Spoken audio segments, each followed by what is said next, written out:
আসসালামু আলাইকুম। Hello guys, আপনাদের সঙ্গে আজকে শেয়ার করব। দেখুন, প্রথমে চলে আসলাম চাতালে।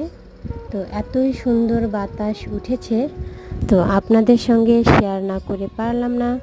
তো আপনারা বলবেন যে এই দৃশ্যটা আপনাদের কাছে কেমন লেগেছে।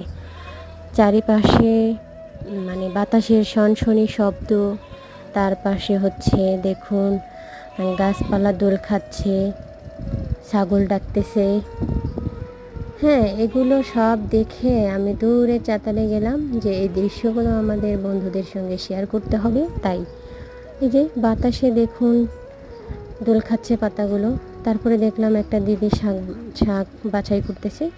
তো বললাম যে দিদি কী করতেছেন? বলে যে দিদি আমি শাক বাছাই করতেছি, রান্না করব তাই। তো কেমন লাগলো? ভালো থাকবেন, সুস্থ থাকবেন। আল্লাহ হাফেজ।